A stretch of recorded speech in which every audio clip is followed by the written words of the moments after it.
नमस्कार, मैं हूं अमीश देवगन और आप देख रहे हैं आर पार।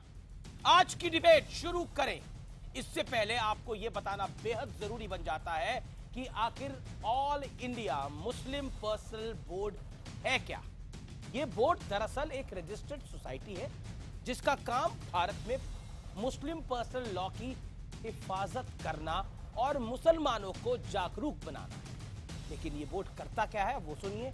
निकाह हलाला और ट्रिपल तलाक जैसे मुद्दों का समर्थन, पर्सनल लॉ की कुरीतियों को खत्म करने की बात होती है तो यह बोर्ड कहने लगता है कि लोकतंत्र, संविधान खतरे में आ गया है।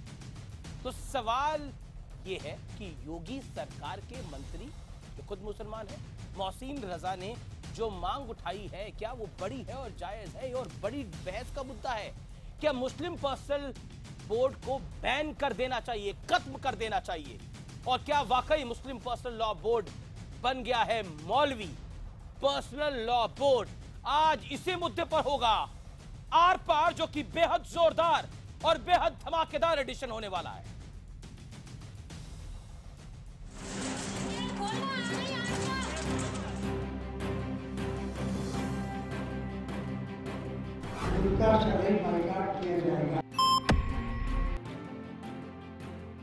संस्थाओं को भी बैन किया जाना चाहिए। मुस्लिम लॉ बोर्ड या मौलाना लॉ बोर्ड, इस सवाल पर बात हो इससे पहले जरा यूपी की एक तस्वीर देखिए, जहां गोंडा की जिला अदालत में ही एक शख्स अपनी पत्नी रुकैया खातून को तलाक तलाक तलाक बोलकर फरार हो गया। चुप रहो भगवान, ऊपर वाले देखिए। तो सवाल है कि मुस्लिम पर्सनल लॉ बोर्ड 3 तलाक के पक्ष में खड़े होकर क्या ऐसे लोगों का हौसला नहीं बढ़ा रहा? लेकिन इसी बीच योगी सरकार के मंत्री मोहसिन रजा ने एक बयान देकर नई बहस छेड़ दी है। तो ये शरीयत का पार्ट नहीं है, ये आपका पार्ट हो सकता है, ये मौलवी साहिबान का पार्ट हो सकता है, शरीयत का पार्ट नहीं है। मुझे लगता है ये मुस्लिम पर्सनल लॉ बोर्ड ना कहा जाए, ये मौलवी पर्सनल लॉ बोर्ड है और उसको ही हम मान के चलते हैं। तो क्या वाकई मुस्लिम पर्सनल लॉ बोर्ड को बैन करने की मांग जायज है? क्योंकि बीते कुछ दिनों में संविधान बढ़ा या मुस्लिम पर्सनल लॉ बोर्ड और सेक्युलर देश में पर्सनल लॉ क्यों जैसे सवालों पर जोरदार बहस जारी है। स्टेटमेंट है, यही अपने आप में एक बहुत बड़ा मजाक है। ये वही लोग स्टेटमेंट दे सकते हैं जिनको या तो फिर मुल्क के कानून का पूरा इल्म ना हो।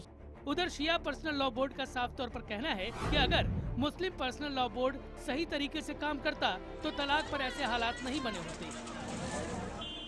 ये मामला इतना तूल न पकड़ता अगर all India Muslim personal law board open bold step लेता। वो दहने बाएं बच के चल रहा है, क्यों चल रहा है? तलाक तलाक तलाक से देखिए तलाक वाकई होती ही नहीं है। हालांकि मुस्लिम पर्सनल लॉ बोर्ड पर पहले भी कई बार विवाद हो चुका है और पिछले महीने केरल हाईकोर्ट के जज जस्टिस बी केमल पाशा ने तो सख्त टिप्पणी करते हुए यहाँ तक कह दिया था कि मुस्लिम पर्सनल लॉ के तहत मुस्लिम महिलाओं को समानता का अधिकार नहीं दिया जाता। तो क्या वाकई योगी सरकार के मंत्री मोहसिन रजा की मांग जायज है? और क्या वाकई कुछ मुद्दों पर लोगों को गुमराह कर रहा है मुस्लिम पर्सनल लॉ बोर्ड? आज इसी मुद्दे पर होगा आर पार। और आज इसी मुद्दे पर होगा आर पार। लेकिन मौलाना के मुस्लिम कानून का विश्लेषण सुनना आपके लिए जरूरी है। अल्लाह का है या मौलाना है मुस्लिम कानून? मुस्लिम पर्सनल लॉ की समीक्षा कर रहा है सुप्रीम कोर्ट। मुस्लिम पर्सनल लॉ बोर्ड गलत परंपराओं के पक्ष में रहता है। जम्मू कश्मीर में मुसलमानों के दीवानी मामलों के लिए कानून बना है, जम्मू कश्मीर में बना है। संसद मुसलमानों के लिए कानून फिर क्यों नहीं बना सकती? ये बहुत बड़ा सवाल है। और आज की बहस में कौन कौन मेरे साथ जुड़ रहा है? मेरे साथ एक बड़ा पैनल है। मेरे साथ आज की इस बहस में कई सारे लोग जुड़ेंगे। मेरे साथ शाजिया इल्मी है जो कि नेता है भारतीय जनता पार्टी की। मेरे साथ राकेश सिन्हा है जो कि आरएसएस के मुखर विचारक है। मेरे साथ अजय गौतम है, हिंदू धर्म गुरु। मेरे साथ मौलाना मकसूद उल हसन काजमी साहब हैं जो अपना व्यू पॉइंट रखेंगे। मेरे साथ मौलाना रशीद फिरंगी महली है, सदस्य all India Muslim personal law board के, अपना व्यू पॉइंट शेयर करने के लिए। और पल्लवी जोशी मेरे साथ अभिनेत्री अब से कुछ मिनटों में जुड़ेंगे अपना व्यू पॉइंट रखने के लिए। आप तमाम लोगों का स्वागत है। मैं सबसे पहले इस डिबेट की शुरुआत आपसे करता हूं काजमी साहब, और बहुत दो टूक और सीधे शब्दों में जानना चाहता हूं, अल्लाह का कानून या मौलाना का कानून? देखिए, आप इसको बहुत ही सुनियोजित और कॉन्स्पिरेसी के तहत इस प्रोग्राम को चला रहे हैं और इस्लाम को और मुसलमानों को, इंडियन मुस्लिम्स को बदनाम कराने का एक तरीका इख्तियार कर लिया गया है। इतनी बड़ी बात आप क्यों कह रहे हैं? मैं इसलिए कह रहा हूं, गुजारिश करूंगा आप जो आरोप मुझ पर लगा रहे हैं उसका सबूत दीजिए, अभी के अभी दीजिए। नहीं, आपने बहुत बड़ी बात बोली। मैं बहुत बड़ी बात हूँ। कैसे मेन स्ट्रीम मीडिया? इसलिए मोहसिन रजा मुसलमान है कि नहीं है? वो योगी सरकार के मंत्री बाद में पहले कह रहा हूँ मोहसिन रजा कौन है? मोहसिन रजा की क्या हैसियत है? सबकी हैसियत कम है, एक मौलाना की हैसियत, एक एमएलए नहीं बन सकते। नहीं, मोहसिन रजा की हैसियत कम, इस मुल्क की हैसियत कम, एक मौलाना की हैसियत ज्यादा। आरएसएस के एजेंट के तौर पर काम कर रहे हैं जनाब, और उनको कुछ भी नहीं मिलता। उनकी क्या औकात है? अगर वो आरएसएस के एजेंट का काम ना करते और अपने पॉलिटिकल मंत्री पद भी नहीं मिलेगा तो आप क्या करेंगे? Okay RSS, I go to RSS. Rakesh Sinha first. Rakesh Sinha, okay you have made your point. Rakesh Sinha RSS के एजेंट हैं और नहीं देखिए खुश करने का काम कर रहे हैं। देखिए मैं अमीश जी मैं दो बातें कहना चाहता हूँ। कोई औकात नहीं है। आप ये बात कह रहे हो कि अमीश जी 3 तलाक। ठीक है, शांत कराइए, मैं अपनी बात अजय रखूं। गौतम मैं उस अजय गौतम बात कर रहे हो जो कासमी साहब होल्ड ऑन से जोड़ रहे हो किसी भी चीज को। मुखौटा बनकर के संघ का काम कर रहा है, मुसलमानों को बदनाम करने का काम कर रहा है। अजय जी 2 मिनट शांत रहिए, मैं अपनी बात रखूं। लोगों में भेजिए, इलेक्शन लड़के आए वो आदमी। अरे जनाब एक सेकंड तब वो मुसलमानों की बात करेंगे। अभी चुनाव की बात नहीं हो रही, चुनाव से तोल रहे हैं। यहाँ पर औरतें रो रही हैं, औरतें बिलक रही हैं। आप हलाला पे बात करिए ना, आप 3 तलाक पे बात करिए ना। आप देखिए अब आप सुनिए, अब आप सुनिए। देखिए नहीं देखिए, आप मुझे भी नहीं बोलने देंगे, मेरी भी आवाज दबाना चाहते हैं क्या? ऐसे तरीका नहीं है बहस का। कासमी साहब आप तो मौलाना है, बड़े सभ्य व्यक्ति हैं, इतने सभ्य व्यक्ति है, समाज को सिखाते हैं। आप तो कम से कम मर्यादा रखिए, आप तो कम से कम शिष्टाचार रखिए, आप तो थोड़ा सा टॉलरेंस रखिए। इल्जाम भी आप लगाएंगे और अरे जनाब मुझे बात तो कहने दीजिए। ऐसी बात में क्या बोल रहा हूँ जो आपको इतनी तकलीफ हो रही है? मैं कुछ पॉइंट्स रख रहा हूँ, आप उनको फैक्ट्स के साथ काउंटर कर दीजिएगा। राकेश सिन्हा का पॉइंट ऑफ व्यू मुझे लेना जरूरी है। शाजिया एलबी भी मेरे साथ जुड़ गए हैं। मैं बहुत 30 सेकंड में अपनी बात रखूंगा, 30 सेकंड क्रॉस नहीं करूंगा। उस महिला की बात करिए जो रो रही है, उस हलाला की बात करिए जो गलत कुरीति है। सती गलत थी, अब आप मुझे लेट मी कंप्लीट। सती गलत थी हिंदुओं में, सती को बंद किया गया। खाप पंचायतें अगर चलती हैं तो गलत है। एक सेकंड देखिए, आप घबरा रहे हैं कासमी साहब। नहीं कासमी साहब आप घबरा रहे हैं, ऐसा लग रहा है। बात नहीं बोलने दे, आप बात नहीं बोलने दे रहे। नहीं देखिए वो महिलाएं जो कासमी साहब let's be fair, you not allowed me also to make my point. Qasmi साहब कोर्ट में आप डिबेट को अगर डिरेल करना चाहते हो तो मैं नहीं रो रही हैं, खत्म कर हो रही हैं, उनको क्यों नहीं लाते यहां पर? एक सेकंड पेशेंस क्यों नहीं है बात सुनने का? क्यों भाग रहे हो मौलाना साहब डिबेट से? पेशेंस तो रखिए। मुझे लगता है कि कुछ बात की तकलीफ हो रही है। बात की तकलीफ इसलिए है क्योंकि मौलानाओं के ऊपर मौलानाओं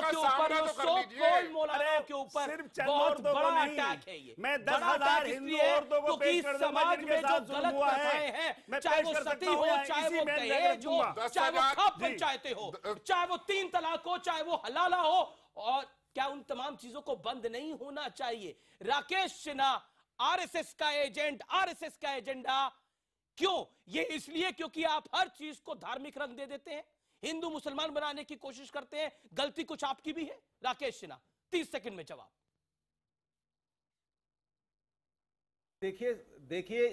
देखिए संविधान ने महिलाओं को पुरुषों के बराबर का अधिकार दिया है। यदि ये आरएसएस का एजेंडा है तो ये आरएसएस का एजेंडा होना चाहिए। मैं मौलाना साहब से पूछना चाहता हूं कि दुनिया के 22 मुल्कों ने ट्रिपल तलाक को समाप्त किया है, क्या वो इस्लाम को बदनाम कर रहे हैं? मैं उनसे पूछना चाहता हूं, जब हिंदू कोड बिल बना था, जो कंजर्वेटिव एलिमेंट्स ने विरोध किया था, हिंदू समाज ने उस प्रगतिशील चीजों को अपनाया था, तो क्या ये हिंदू समाज पिछड़ गया?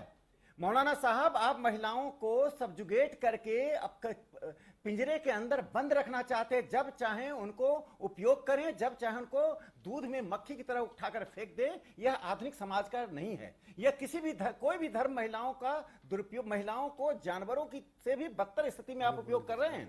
इस्लाम को बदनाम आप कर रहे हैं। 3 बातें सुन लीजिए। तीन बातें सुन लीजिए। भारत का संविधान महिलाओं को समान अधिकार देता है, सर्वोच्च न्यायालय उसकी पैरवी कर रहा है, सर्वोच्च न्यायालय उसकी सलाह दे रहा है। दुनिया की कोई ताकत महिलाओं को समान अधिकार लेने से नहीं रोक सकती है। मुसलमानों के परिवारों में उनके चौकट के अंदर से जो क्रांति की आवाज आ रही है, मौलाना साहब के कान में नहीं पता चल रहा है। ठीक है, ठीक है, यू मेड योर पॉइंट। ठीक है, ओके ओके ओके।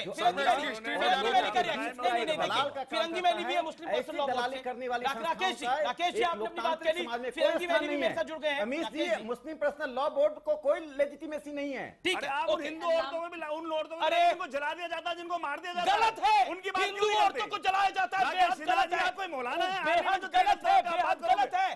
अगर वहां गलती होती है तो आप भी गलती करेंगे। अगर वहां गलती होती है तो आप भी गलती करेंगे। मुस्लिम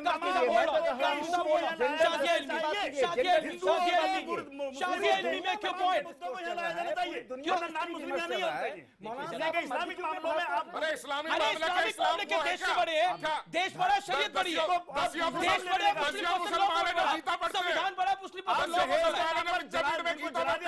पीएचडी करते हैं। 15,000 जला दी गई जहेज के नाम पर। 99% वो नॉन मुस्लिम है। आप उनकी बात, उनको भी लाइए ना। अरे उनको भी, उनको भी पेश कीजिए। ऐसा करिए, मैं इस कुर्सी से खड़ा हो जाता हूँ, मैं इस कुर्सी से खड़ा हो गया हूँ, आप बैठिए और डिबेट का संचालन कर लीजिए। मैं इस कुर्सी से खड़ा हो जाता हूँ, आप बैठिए और इस डिबेट का संचालन कर लीजिए। मैं ये डिबेट मैं उठ जाता हूँ। देखिए, अब हर किसी के बीच में बैठेंगे तो इस कुर्सी पे आप बैठिए ना, आप बैठिए इस कुर्सी के ऊपर। Okay, let me go to Shazia Ilmi. Shazia Ilmi, my straight question to you tonight, and it is a big one. You are a Muslim. आप एक मुस्लिम हैं, और क्या आपको लगता है मुस्लिम पर्सनल लॉ बोर्ड की इस देश में जरूरत है या नहीं है? मैं बहुत सीधा सवाल रखता हूं, बहुत सपाट सवाल रखता हूं। जो बात बीजेपी के मंत्री ने बोली है, जो खुद मुसलमान है, मोहसिन रजा, उन्होंने बोली है कि मुस्लिम पर्सनल लॉ बोर्ड बंद हो जाना चाहिए, बैन हो जाना चाहिए, क्योंकि वो मौलवी मौलाना मुस्लिम पर्सनल लॉ बोर्ड है। Shazia Ilmi, over to you. And nobody will intervene. Give her 40 seconds. And then फिरंगी साहब। मैं मुस्लिम भी हूँ, मैं महिला भी हूँ, मैं देश की नागरिक भी हूँ, और मैं हिंदुस्तानी होने के साथ साथ मुस्लिम भी हूँ, महिला भी हूँ। लेकिन अल्लामा इकबाल का एक शेर जो लगता है मुझे मौलाना को सुनना बहुत जरूरी है। क्या हुआ कि तेरे माथे पर हैं सजदों के निशान, कोई ऐसा सजदा भी तो कर जो जमीन पे निशान छोड़ जाए। मेरी ये बहुत ही हम्बल एक अपील होगी विनम्रता के साथ कि कम से कम ये सुने, क्या मौके का तकाजा है, किस तरह से हमारी मुसलमान बहनें परेशान हैं, उनका दुख और उनकी पीड़ा और उनकी आवाज क्या इन मौलानाओं के कान तक नहीं पहुंच रही है? क्यों अपनी बेहूदी जिद पर ये अड़े हुए हैं, एक ऐसी जिद जो कुरान शरीफ के भी खिलाफ है, संविधान के भी खिलाफ है और इंसानियत के भी खिलाफ है। ऐसी क्या मजबूरी है इन मौलानाओं की कि अपनी ठेकेदारी और अपनी दुकानदारी के लिए ये एक पूरे समाज का और एक कुरानिक सोच का, इंसानी सोच का गला घोट रहे हैं और अपनी बहनों को जलील होते हुए रोजाना देख रहे हैं। मुझे तो समझ में नहीं आ रहा है, बहुत शर्म आती है कहते हुए। तो मैं फिर से कहूंगी कि बार बार आप धर्म का हवाला देते हैं, धर्म के नाम पर आप अधर्म कर रहे हैं, और इस्लाम अगर सच में खतरे में है, अव्वल तो खतरे में है नहीं, तो वो इन लोगों की वजह से है। ठीक है। ऑल इंडिया मुस्लिम लॉ बोर्ड ने की हैसियत कुछ है ही नहीं, वो एक रजिस्टर्ड एनजीओ था। शाह बानो केस में आपने देखा होगा, उन्होंने इस्तेमाल किया, राजीव गांधी के जरिए उन्होंने शाह बानो का वर्डिक्ट था सुप्रीम कोर्ट को, उसे ओवरटर्न कर दिया। अब उनकी कोई अहमियत ही नहीं है, तो वो बैन हो या खुद ब खुद ही हट जाएगा, कोई जरूरत नहीं है। ठीक है, जवाब फिरंगी मैली साहब जवाब। और मेरे बीच का रिश्ता है और हर मुसलमान इस बात को जानता है। कुरान शरीफ हम पढ़ लेंगे तो लॉ बोर्ड की कोई जरूरत नहीं है। ओके, फिरंगी मैली साहब, क्या आपको लगता है कि आप इस्लाम के पक्ष में नहीं, इस्लाम के विरोध में काम कर रहे हैं? इस्लाम कभी नहीं चाहता कि उनकी महिलाएं परेशान हो, उनके साथ हलाला हो। इस्लाम नहीं चाहता। बताइए, आपको पूरा टाइम मिलेगा। 30 सेकंड चाहिए। आप 45 सेकंड लीजिए, 30 सेकंड छोड़िए, 45 सेकंड। आप जैसे बड़े चैनल पे हम ये एक्सपेक्ट करते हैं कि इतनी अनसिविलाइज जबान का किसी के लिए भी इस्तेमाल नहीं किया जाएगा, जिसके लिए अभी मोहतरमा ने किया है। दूसरी बात, as per the UN report, Islam is the fastest religion in the world, और उसमें भी जो वेस्टर्न कंट्रीज में, जो वेस्टर्न कंट्रीज में सबसे ज्यादा कन्वर्जन हो रहा है, वो जो औरतें हैं वो इस्लाम कबूल कर रही हैं, इस वजह से कि इस्लाम में मर्द से ज्यादा औरतों को हुकूक दिए गए हैं। अब जहाँ तक ये बैन और ना बैन करने की बात आई है, तो मैं ये बात वाजे कर दूं कि पहले इस मुल्क में मीट बैन का मुद्दा उठा, फिर उसके बाद बीफ बैन का मुद्दा उठा, फिर उसके बाद अजान बैन का मुद्दा उठा, फिर अब उसके बाद तलाक बैन का मुद्दा उठा। तो मेरे ख्याल में एक बार मुस्लिम बैन करके सारे मसले ही को खत्म कर दिया जाए तो ज्यादा बेहतर है। ये अब आप पॉलिटिकल लाइन ले रहे हैं की बहसें नहीं, देखिए फिरंगी महली साहब, मुझे बस सुन ले, आपने कहा था कि कोई इंटरेक्शन ही नहीं होगा, इसके बाद मैं आपकी बात सुनूंगा। ठीक है, इसके बाद राकेश सिन्हा साहब, राकेश सिन्हा साहब, राकेश सिन्हा साहब, राकेश जी, राकेश जी, राकेश जी धैर्य रखिए, राकेश जी धैर्य रखिए, बोलने दीजिए, राकेश जी धैर्य रखिए, राकेश सिन्हा मुद्दे को पेश कर रहे हैं नेशनल लेवल पर, उसके बाहर भारत जिस तरीके से तलाक कर रहे हैं उसके बाहर ममालिक में हमारी मीडिया का मजाक हो रहा है। हमारे मुल्क की जिस तरीके से तलाक के मुद्दे को नेशनल मीडिया में डिस्कस किया जा रहा है, उससे बाहर ममालिक में हमारा बड़े पैमाने पर हमारा मुल्क का मजाक उड़ रहा है। हमारे मोहतरम प्राइम मिनिस्टर साहब और पूरी गवर्नमेंट इस बात में लगी है कि हमारे मुल्क की इमेज सुधरे।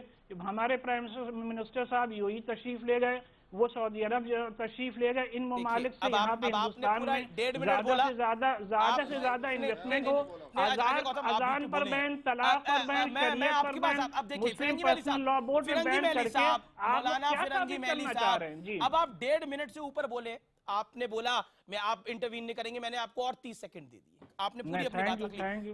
देखिए आपने क्या बड़ी पॉलिटिक्स करी इस पूरी बात के अंदर। मैं बात कर रहा था महिलाओं की सुरक्षा की, मैं बात कर रहा था महिलाओं को इंसाफ की, मैं बात कर रहा था वो उन बुरी कुरीतियों की जो मुस्लिम समाज में हैं, जो हिंदू समाज में भी हुआ करती थी। मैं बहुत संभल के लाइन लेता हूं सर, जो हिंदू समाज में भी हुआ करती थी। सती गलत थी कि नहीं गलत थी? राजा राम मोहन रॉय ने खड़ा होकर सती को बंद करवाया, नहीं करवाया? दहेज गलत था कि नहीं था, जिस पर कानून बने? आप एक बात बताइए, आप तो कहते हैं ये मुल्क सेकुलर होना चाहिए। अगर सेकुलर मुल्क है तो आपका पर्सनल कानून मुस्लिम लॉ क्यों चलेगा यहाँ पर? देखिए शरीयत से चलेगा, देश के संविधान से चलेगा। निर्णय कर लीजिए, मैं ब्रेक लेता हूं, आप निर्णय कर लीजिए और ब्रेक के बाद आपके पास में वापस आ रहा हूं। अजय गौतम, ब्रेक के बाद आपको भी मौका मिलेगा। शाज़िया इल्मी, राकेश सिन्हा, ब्रेक के बाद आपके पास भी आऊंगा। आर पार में आज सीधा सवाल है, क्या वाकई मुस्लिम समाज के कुछ सो कॉल्ड ठेकेदार मुस्लिम समाज को पिछड़ा रखना चाहते हैं और वो चाहते हैं कि ये तमाम कुरीतियां, गलत चीजें मुस्लिम समाज में रहे? ये डंके की चोट पे सवाल मैं खड़ा करता हूं और ब्रेक के बाद वापस आ रहा हूं छोटे से अंतराल के बाद। आप देख रहे हैं आर पार, और आर पार में मेरे साथ जबरदस्त पैनल है। राकेश सिन्हा, शाज़िया इल्मी, मौलाना मकसूद उल कासमी, मेरे साथ रशीद फिरंगी महली साहब है जो कि सदस्य all India Muslim personal law board के। पल्लवी जोशी अभिनेत्री कुछ देर में जुड़ेंगे मेरे साथ लाइव। आप तमाम लोगों का स्वागत है एक बार फिर से, और इस दौर में मैं चाहता हूं कि बहुत खुलकर बात हो। अजय गौतम साहब, मैं आपकी बात आता हूं और मैं चाहता हूं 35 सेकंड में अपनी बात रख दे, 30 से 35 सेकंड में। लेकिन मेरा उससे पहले एक व्यूअर है अमित सिंह, वो ये लिख रहे हैं, लोग आजान के नहीं लाउड स्पीकर के खिलाफ हैं, तलाक के नहीं 3 तलाक के खिलाफ हैं, मीट के नहीं गौ हत्या के खिलाफ है। मौलाना साहब बात को बार बार क्यों बदल रहे हैं? ये व्यूअर का एक वॉइस आई है। देखिए बात यह है कि 19वीं शताब्दी के अंदर दक्षिण भारत के एक बहुत बड़े हिस्से में कानून था जिसे मर्म कट्टम कहते थे, और उसके अंदर सारी इनहेरिटेंस पावर जो थी वो फीमेल्स के पास थी, और जो प्रॉपर्टी भी ट्रांसफर होती थी वो फीमेल टू फीमेल ट्रांसफर होती थी। उसके खिलाफ मुस्लिम समुदाय जो है अंग्रेजों के पास गया, इन्होंने एक एप्लीकेशन लगाई। 7 अक्टूबर 1937 को शरीयत का कानून बना, सिविल, जिसे हम सिविल कानून के नाम से जानते हैं। 1937 में 40 साल तक ये मुस्लिम पर्सनल लॉ बोर्ड जो है ये सोता रहा। ठीक 40 साल बाद 7 अक्टूबर 1973 में इन्होंने मुस्लिम पर्सनल लॉ वो बनाया, यानी कि बीच के 40 साल में शरीयत के कानून को कोई खतरा नहीं था। कुछ कह रहे हैं? नहीं, फिरंगी साहब सुन लीजिएगा सर, मैंने सुना ना सबको, मुझे 30 सेकंड तो बोलने दीजिए। आपने बोल दिया 40 सेकंड, मैं कह रहा हूं कि 40 साल तक जिस शरीयत के कानून को कोई खतरा नहीं था, उसके लिए बन के ये खड़े हो गए। आज तक एक महिला मुस्लिम पर्सनल लॉ बोर्ड की प्रेसिडेंट नहीं बनी, आज तक इनके स्टाफ में एक से ज्यादा महिला नहीं है। ये महिलाओं की जो नुमाइंदगी करने वाले जो लोग हैं, जो कहते हैं कि महिलाओं के लिए हम रिफॉर्म लाएंगे, मुझे ये बता दीजिए आज तक मुस्लिम पर्सनल लॉ बोर्ड में एक भी महिला? ठीक है, जवाब फिरंगी महली साहब, जवाब आपसे सीधा सवाल है ये जवाब। और एक सज्जन ने जो लिखा वो बता दिया कि कोई मीट के खिलाफ नहीं है, गौ हत्या के खिलाफ है, तलाक के खिलाफ नहीं है, 3 तलाक के खिलाफ है। नहीं, हम लोग तो कह रहे हैं आप गौ हत्या के लिए पूरे मुल्क में एक कानून बनाएं कि कहीं पर भी गौ हत्या अलाउड ना हो, शराब अलाउड ना हो, और उसी के साथ साथ हमें ये बताया जाए कि आरएसएस के कितने प्रेसिडेंट महिलाएं बनी हैं। इन्होंने कहा पर्सनल लॉ बोर्ड में एक महिला, एक नहीं 30 महिलाएं हैं। उसी के साथ साथ पर्सनल लॉ बोर्ड अंग्रेजों के जमाने 30 महिलाएं बाकायदा बोर्ड की मेंबर्स हैं, बोर्ड की परमानेंट मेंबर्स हैं। और बोर्ड अंग्रेजों के ज़माने में नहीं था, बोर्ड 1972-73 में फॉर्म हुआ है। और बोर्ड ने शरीयत नहीं बनाई है, शरीयत का कानून अल्लाह और उसके रसूल 40 साल तक शरीयत के कानून को कोई खतरा नहीं था ना। मुझे ये बताइए दीजिए, जब 1937 के अंदर की दुनिया का वाहिद मजहब है, फिरंगी साहब बेसिक सवाल है, 7 अक्टूबर 1937 से लेकर 1973 तक अगर शरीयत के कानून को कोई खतरा नहीं था तो 1973 में कैसे खतरा पैदा हो गया? और जी वही बात चाहिए, वालिदैन को चाहिए कि अपनी बेटियों को जहेज ना दें बल्कि प्रॉपर्टी में हिस्सा दें, जिससे कि उनके पास फाइनेंशियल बैकिंग हो। डिजाइन करी है और उसके अंदर कंपल्सरी है कि जेंडर जस्टिस ठीक है। अजय गौतम आपने अपनी बात कह ली, सुप्रीम कोर्ट सुनवाई कर रहा है। अजय गौतम जेंडर इक्वालिटी तो Ajay Gautam you made your point now, let's be fair. Ajay Gautam gender equality तो इस्लाम ने दी है, हम आपको इसके लिए अजय गौतम गलत बात है। नहीं गौतम साहब आप सुनेंगे दूसरे की, नहीं गौतम साहब नहीं ये गलत बात है। मजहब को टारगेट इस तरीके से ना करें। जी मैं अब रुक करता हूं शाजिया इल्मी और राकेश सिन्हा का। शाजिया इल्मी, बहुत संक्षेप में मैं आपसे जानना चाहूंगा, जो व्यूअर्स लिख रहे हैं उनका एक ही कंसर्न है, बड़ा कंसर्न है, और मुस्लिम औरतों का भी वही कंसर्न है कि हमारी हिफाजत की बात तो सब कर रहे हैं, मुस्लिम पर्सनल लॉ बोर्ड भी कह रहे हैं कि हम तो मुस्लिम महिलाओं के साथ खड़े हैं, लेकिन जब बात होती है 3 तलाक की तो उसका विरोध किया जाता है, जब हलाला की बात होती है तो उसका भी विरोध किया जाता है। कब तक? और क्या आपको लगता नहीं है वक्त आ गया है कोई बड़ी कॉल लेने का? केंद्र में मोदी सरकार है और उत्तर प्रदेश में योगी सरकार है।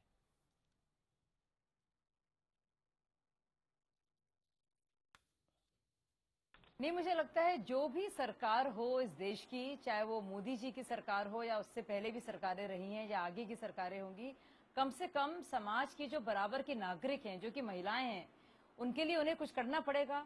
अब आप देखिए, बार बार कहा जा रहा है कि मुसलमान औरतों की बात क्यों हो रही है।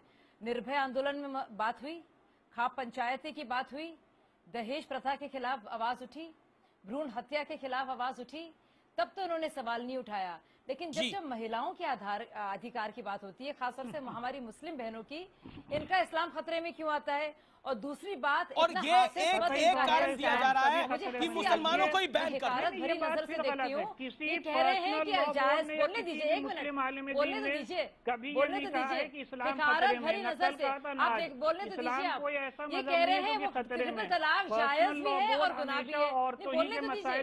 अरे चुप हो जाइए भाई साहब, एक मिनट, जबान बंद, मौलाना फिरंगी महली है, मुस्लिम पर्सनल लॉ बोर्ड, जबान बंद रखिए 2 मिनट के लिए, दिमाग को खोलिए, गलत बात, दिमाग खोलिए, जबान बंद, बोर्ड कह रहा है, दिमाग खोलिए, जबान को बंद रखिए 2 मिनट के लिए। आप बताइए आप क्या कहना चाह रहे हैं? अरे आप जवाब क्यों नहीं दे पा रहे हैं? मजहब इस्लाम, फिरंगी महली साहब, आप एक मुस्लिम महिला बोल रही हैं, जो बीजेपी की प्रवक्ता भी है, नेता भी है, उनको बोलने दीजिए ना 30 सेकंड। कह रहे हैं जायज है, नहीं बोल, अब तो यहाँ तो आप दे दीजिए उनका थोड़ा, बोले थे 20 सेकंड बोलने दीजिए, तो करने दीजिए। फिर कासमी साहब भी काफी देर से कुछ कहना चाह रहे हैं, राकेश सिन्हा भी कुछ कहना चाह रहे हैं, लेकिन मुझे बोलने दीजिए 10 सेकंड।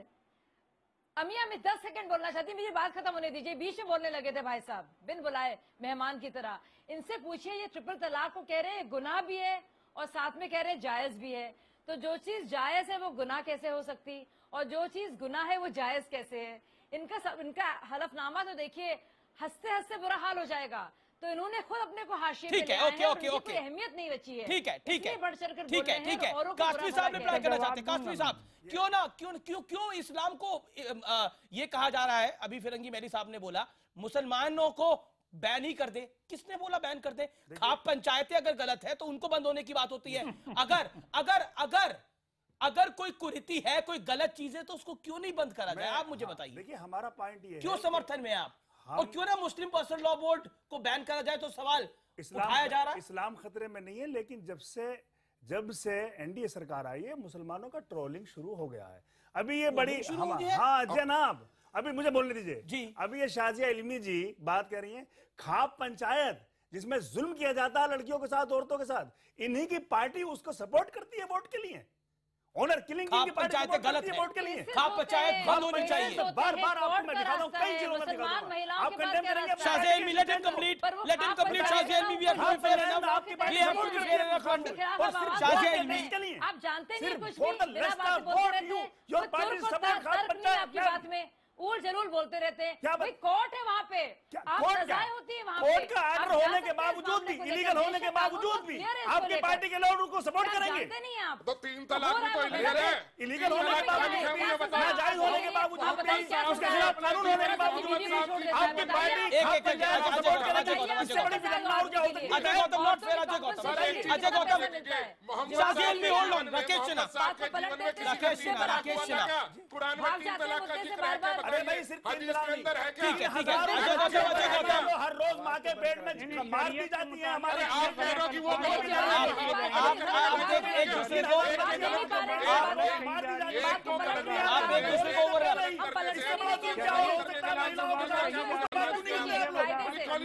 हर चीज पर बात होती है। ओके ओके ओके कासमी साहब, राकेश सिन्हा मैं आपकी बताता हूं। देखिए फिरंगी मैली साहब ने बातों बातों में एक बड़ी बात कह दी कि मुस्लिम को बैन कर देना चाहिए। अभी कासमी साहब यहाँ पे कह रहे थे जब से मोदी सरकार आई है, यानी एनडीए की सरकार आई है, तब से ये कुछ चल रहा है। क्यों इसको धर्म से जोड़ के देख लिया जाता है? खाप पंचायत भी तो गलत है, सती भी तो गलत था, क्यों इसको एक धर्म से जोड़ के देखा जा रहा है सिर्फ? देखिए, एक बार बार कहा जा रहा है कि पेट में बच्चे को मार दिया जाता है। मौलाना साहब ने कहा, कई डिबेट में कहा, मौलाना साहब ऐसा कोई केस आइए, ऐसे केसेज होते हैं, आप रिपोर्ट कीजिए, मैं आपके साथ कोर्ट चलूंगा, कानून उसको सजा देगी। डॉरी डेथ होता है, आप रिपोर्ट कीजिए, उसको कानून सजा देगी। बोलने दीजिए, देखिए बोलने दीजिए, आप सुनिए, घटनाएं घटती हैं, सवाल उन घटनाओं पर एक सेकुलर आप पहले बोलने दीजिए, मैंने हस्तक्षेप नहीं किया। कानून, सेकुलर कानून की जरूरत है। आप पुरातत्ववादी मत बनिए। इस्लाम की जितनी बुराइयां हैं उसको लेकर मुस्लिम पर्सनल लॉ पुरातत्ववादी बन गया है। जितनी खंडहर में पड़ी हुई बुराइयां हैं, ऑस्ट्रिया में क्या नरेंद्र मोदी की सरकार है? ऑस्ट्रिया में 1912 के इस्लामिक लॉ को 2015 में परिवर्तित किया गया और प्रगतिशील कानून बनाया गया। पूरी दुनिया के में 110 ऐसे देश हैं जहां मुसलमान या तो बहुमत में या बड़ी संख्या में रह रहे हैं। उसमें 7 ऐसे देश हैं जिसने पर्सनल लॉ को टच नहीं किया है, जिसमें सऊदी अरबिया और भारत भी है। ऐसे 7 मुल्कों में ये वे लोग हैं जो अंदर से वहाबी संस्कृति का समर्थन करते हैं, बाहर से वहाबी की बात नहीं करेंगे। उसी के तहत भारत के मुसलमानों को मध्ययुगीन मुसलमान बनाकर रखना चाहते हैं। जब हज यात्रा होगी तो सरकार की सहायता लेंगे, तब तो पैसा राकेश सिन्हा नहीं होता है। महिलाओं को समान अधिकार देने में कष्ट होता है। जी मौलाना साहब, एक सवाल मेरा सुन लीजिए, उसके बाद मैं अपनी बात समाप्त करता हूं। एक सवाल बता दीजिए, कोई संस्था या व्यक्ति प्रगतिशील कब कहा जाता है, प्रतिक्रियावादी कब कहा जाता है? जब वो हाशिए के लोगों को, कमजोर लोगों के लिए, दबे कुचले लोगों के अधिकारों की बात करता है। आज महिलाओं को, एक रेहाना नाम की महिला है पीलीभीत की, उसके पति ने न्यूजीलैंड से फोन पे उसके तलाक दे दिया। आप कहेंगे उसके पति को पकड़ो। अरे ऐसी व्यवस्था करो कि कोई रेहाना पैदा नहीं हो, कोई साहबानो पैदा नहीं हो। जो रेहाना और साहबानो पैदा करने की कोशिश करेगा उसे जेल के अंदर सजा हो। ये कानून के तहत हो। काजियों से हम फैसला नहीं चाहते हैं। बार बार ये इस देश में एक कानून होगा, एक न्यायपालिका होगा, एक कानून और एक न्यायपालिका से आपको चलना होगा। नहीं, मैं आपको मौका दूंगा। किसने आपसे कह दिया कि तलाक हो गई रेहाना की? नहीं, ये जो बातें कही गई हैं, इससे पहले जिन्होंने कहा कि 3 तलाक कुरान, इस डिबेट को छोटा न करें, साबित नहीं, बिल्कुल गलत है। 3 तलाक तक सीमित ना करें। ये डिबेट बड़ी है, 3 तलाक से ऊपर है डिबेट। 3 तलाक पर सीमित ना करें। मेरी गुजारिश है, all audios down right now, all audios down right now, PCR all audios down right now. मैं आप दोनों को निवेदन कर रहा हूं, राकेश सिन्हा आपने अपनी बात कह ली, फिरंगी मैली साहब आपने अपनी बात कह ली, लेकिन इस डिबेट को 3 तलाक तक सीमित ना करें। और बार बार बात हो रही है, एनडीए की सरकार आ गई है, योगी सरकार आ गई है, मोदी सरकार आ गई है, इसलिए ये सब कुछ हो रहा है। लेकिन बाकी जो 11 मुल्कों में 3 तलाक बैन है, क्या वह नरेंद्र मोदी की सरकार है? और मैं ये जानना चाहता हूं, मनीष तिवारी कांग्रेस के बड़े नेता है, क्या ये बीजेपी के मंत्री हैं, बीजेपी सरकार के साथ जुड़े हुए हैं? ये कहते हैं, मनीष तिवारी ने पिछले साल एक ट्वीट किया था और ऑल इंडिया मुस्लिम लॉ बोर्ड से पूछा था कि क्या मुस्लिम पर्सनल लॉ यानी शरीयत संविधान से ऊपर है। आप मुझे इन तमाम बातें बताइए। बार बार एक ही बात होती है, कुरीति तो कुरीति है, कोई कुछ गलत होता है तो गलत मानना चाहिए कि हाँ गलत हो रहा है, इसको दुरुस्त करा जाएगा। क्या गलत को सही ठहरा सकता है कोई? कासमी साहब बताइए। ने एक बड़ी ऑब्जेक्शनेबल बात कही, इस्लाम की बुराइयों की बात कही। इस्लाम में ये अटैक है, मैं ऐसा नहीं करता, मैं हिंदू धर्म को अटैक नहीं करता, मैं बहुत एहतराम करता हूँ मगर, लेकिन मैं साथ साथ में ये कहता हूँ कि जिस धर्म में गाय को माँ माना जाता हो और उसका बहाना लेकर के बेगुनाहों की जान ली जाती हो, क्या वो सुधार की जरूरत नहीं है वहाँ पर? देखिए मसला क्या है? क्या मसला ये, अगर गौ रक्षा के नाम पर कोई हत्या करता है उसको गलत कहा जाता है ना? नहीं, उसके बहाने से लोगों को मारा जाता है, इसमें सुधार है, होना चाहिए। अजय गौतम 20 विनम्रता से, अरे सुन लीजिए ना, मैं कहना चाहता अरे हूँ, सुन लीजिए, समझ लीजिए, अरे सुनिए, नियत बांधिए सुनने के लिए।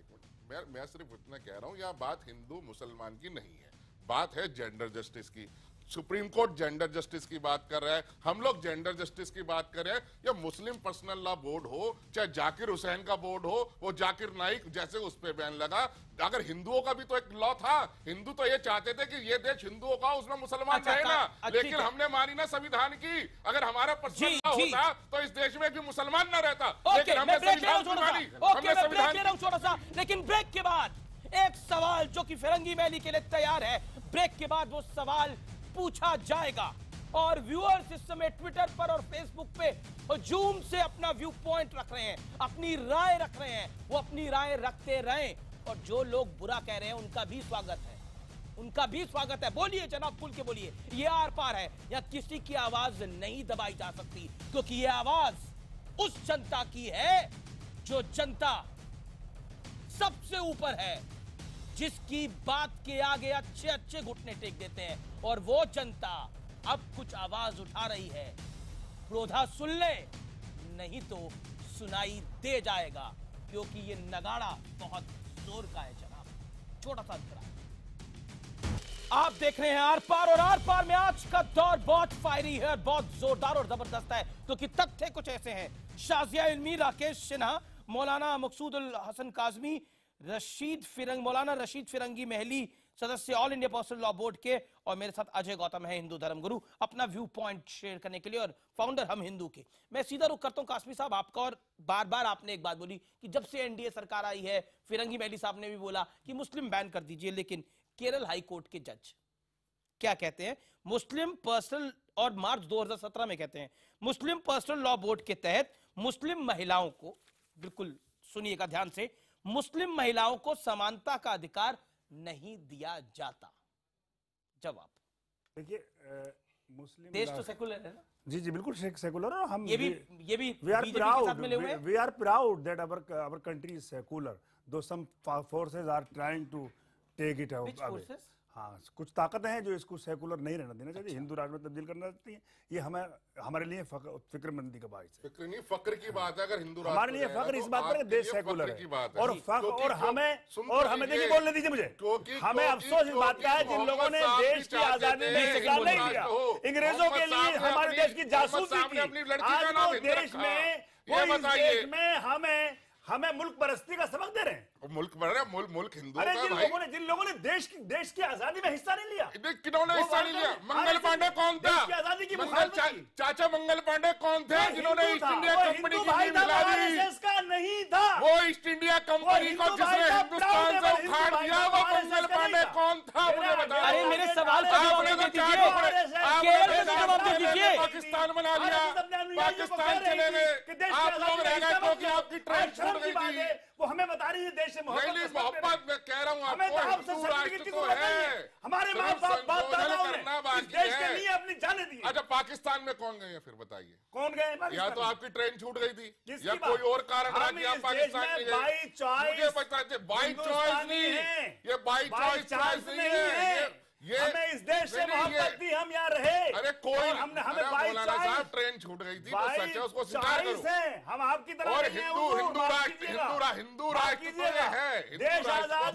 देखिए मेरे सवाल के हक में आप गवाही दे रहे हो। देखिए स्वतंत्रता सेनानी मुजाहिदीन आजादी को फांसी दिला रहे हो। अब आप होल्ड करिए दोनों, अब आप दोनों होल्ड करिए। नहीं देख अजय गौतम आप डिबेट को डिरेल कर रहे हैं। ट्रेन का तलाक, ट्रेन का मुस्लिम पर्सनल लॉ बोर्ड से क्या मतलब है? ट्रेन का मतलब है मुस्लिम पर्सनल लॉ बोर्ड से। मैंने सवाल पूछा, मैंने आपसे सवाल पूछा। Okay you made your point. Shazia Ilmi you come in.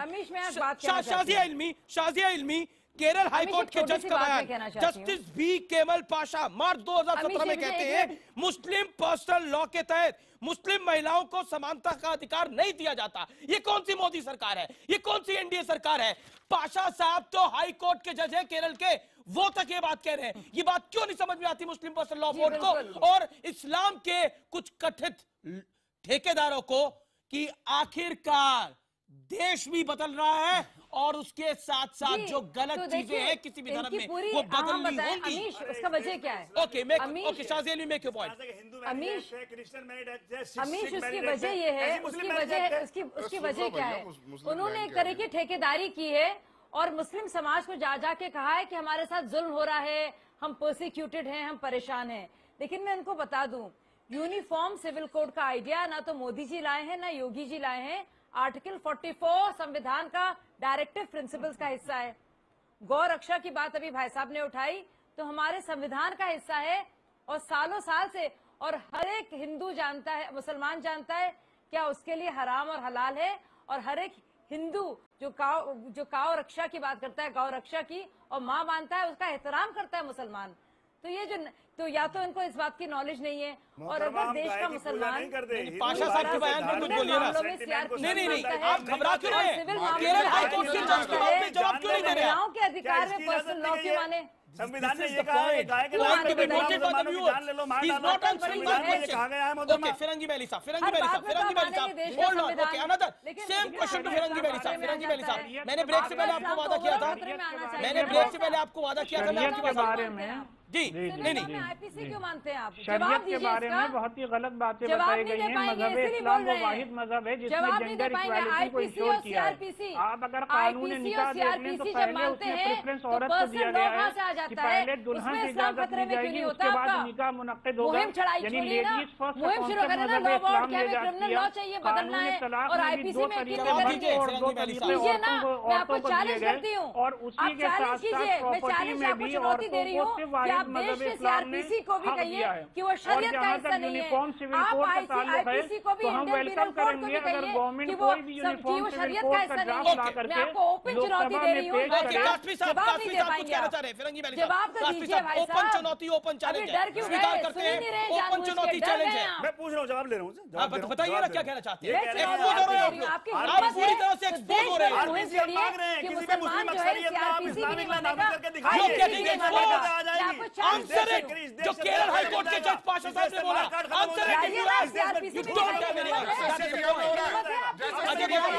Syria और पाकिस्तान में हो रहा वही हो जाएगा ना। जहाँ बच्चों के पेट में बम बांध के वहाँ अजय गौतम आप गलत लाइन पर जाके नहीं अजय गौतम नहीं मुझे आपको थैंक यू कहना पड़ेगा। आप सीरिया क्यों चले जाते हैं? हिंदुस्तान का इस्लाम आप मत जाइए। देखिए ये इस्लाम के विरोध में डिबेट नहीं है, ये किसी कुर्सी के विरोध में इस्लाम का विरोध नहीं कर रहा। आप गलत बोल रहे हैं, गलत बोल रहे हैं। मैं कॉन्स्टिट्यूशन को प्रोटेक्ट कर रहा हूँ मैं। ये नहीं चलेगा, आप सॉरी। और दूसरी अजय गौतम आपकी टर्न हो गई। शाजिया इल्मी 20 सेकंड। शाजिया इल्मी 20 सेकंड क्या कह रही थी आप? जमहूरियत में रह रहे हैं, लोकतंत्र में। देखिए ये एक लोकतंत्र है, ये प्रजातंत्र में है। अगर देश का मुसलमान सिविल मामलों में आईपीसी मांगता है और क्रिमिनल मामलों में सीआरपीसी मांगता है तो महिलाओं के अधिकारों को लेकर पर्सनल लॉ का लाना एक बहुत ही गंदा मापदंड और दोहरा मापदंड है। अगर इसको लेकर मैं चुनौती देती हूँ, अगर वाकई में आप चुनौती को स्वीकार करने को तैयार नहीं है शाजिया इल्मी, अब आपने अपना मौका ले लिया, अब आपने अपनी बात कह ली शाजिया इल्मी। आप क्यों मानते हो? मैं देखिए मैंने केरल पे सवाल पूछा, देखिए मैं बहुत नहीं देखिए अब देखिए Ajay Gautam don't intervene me, at least have some decency. मैं सीधा रुख करता हूं राकेश सिन्हा का। राकेश सिन्हा साहब, जस्टिस बी केमल पाशा मार्च 2017 मुस्लिम पर्सनल लॉ के तहत मुस्लिम महिलाओं को समानता का अधिकार नहीं दिया जाता। ये तो कोई सरकार नहीं है, ये तो कोई पॉलिटिकल लीडर नहीं है, ये भी ये बात कह रहे हैं तो कुछ तो होगा। और क्यों एक्सेप्ट करने में प्रॉब्लम है? That is the whole point. Amish ji सिर्फ केरल में नहीं, दिल्ली के भी एक, मैं कहने में बहुत अच्छा नहीं लगता है, लेकिन एक मुस्लिम न्यायाधीश, दिल्ली हाईकोर्ट के मुस्लिम न्यायाधीश ने, जम्मू कश्मीर के 2012 में एक मुस्लिम न्यायाधीश ने इस तरह के फैसले दिए। देखिए, ये गैर जरूरी विवाद है, ये अनावश्यक विवाद है। ये वास्तव में विवाद क्या है? महिलाओं की स्वतंत्रता का, समानता का और उनके सम्मान का।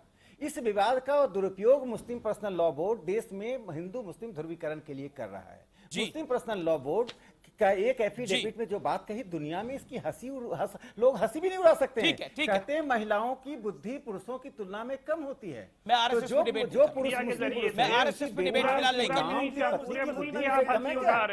ओके, दुनिया में हमारे प्रधानमंत्री हुई, पूरी दुनिया में इस तरीके के डिबेट कराकर अपनी विचार को बदलिए। आप हारी हुई लड़ाई लड़ रहे हैं पूरी दुनिया में। आप हारी हुई लड़ाई लड़ रहे हैं। वो मजहब है, हिंदुस्तान की महिलाओं ने कलिंग का युद्ध जीता और हिंदुस्तान की महिलाएं तलाक के युद्ध को जीतने वाली हैं। ये हारी हुई लड़ाई आप लड़ रहे हैं।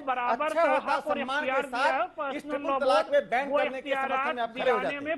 पूरी कोशिश कर रहा है। ठीक है, फिरंगी वैली साहब, हियर माय क्वेश्चन एटलीस्ट, मेरा सवाल सुन लीजिए, फिर आप अपनी बात रखिएगा। और कृपया करके निवेदन कर रहा हूं आपसे, गुजारिश कर रहा हूं, रिक्वेस्ट कर रहा हूं, मेरे सवाल का जवाब दीजिएगा। 2007 में जम्मू कश्मीर विधानसभा में मुस्लिम समुदाय से जुड़े दीवानी मामलों के लिए कानून बना दिया था। अगर ये काम जम्मू कश्मीर की विधानसभा कर सकती है तो देश की संसद अगर कर लेगी तो तकलीफ क्या हो जाएगी? मेरा बहुत सवाल सीधा है, जवाब दे दीजिए इस बात का। अब इसमें इस्लाम बदनाम कैसे हो रहा है, इस्लाम खतरे में कैसे हो रहा है, बताइए। सुन नहीं रहे अब आप। इस्लाम न कभी खतरे में था, ना कोई दुनिया की ताकत और कुव्वत है लाखों करोड़ों मुस्लिम महिलाओं की आवाज भी सुन मैं नहीं रहा। कोई लाखों करोड़ों नहीं है। हाँ, बिल्कुल नहीं है। सब खुश है, जो महिलाएं सड़क पर घूम रही है ना अपने बच्चों के साथ, वो खुश है। मैं माफी के साथ कहता हूँ, अगर आपके अपने घर में बच्ची के साथ ऐसा हो जाए ना तो जर्जर आंसुओं के साथ आप रोएंगे फिरंगी वैली साहब। किसी और के मुल्क, किसी और के घर में हो रहा है तो तकलीफ नहीं हो रही। सवाल का जवाब सुने, पहले सवाल का जवाब सुने कि 3 करोड़ मुस्लिम औरतों ने सिग्नेचर करके with the name and signature Jammu Kashmir पे क्या पॉइंट है? अप्रैल को लॉ कमीशन को दिया है कि we do not want any change in our personal law. पहली बात, केरल पे कोई जवाब नहीं, जम्मू कश्मीर पे कोई जवाब नहीं। ये आप लोगों को एक्सपोज कर देता है, ये आप लोगों को पूरी तरह से एक्सपोज कर देता है। जब मैंने केरल की बात करी, केरल के जज पाशा साहब की बात करी, जवाब नहीं था। 2007 में जो कानून जम्मू कश्मीर में बना उस विषय पर कोई जवाब नहीं था। That is the whole point. अगर खाप पंचायत गलत है, अगर सती गलत है, अगर दहेज प्रथा गलत है तो 3 तलाक और हलाला गलत क्यों नहीं है?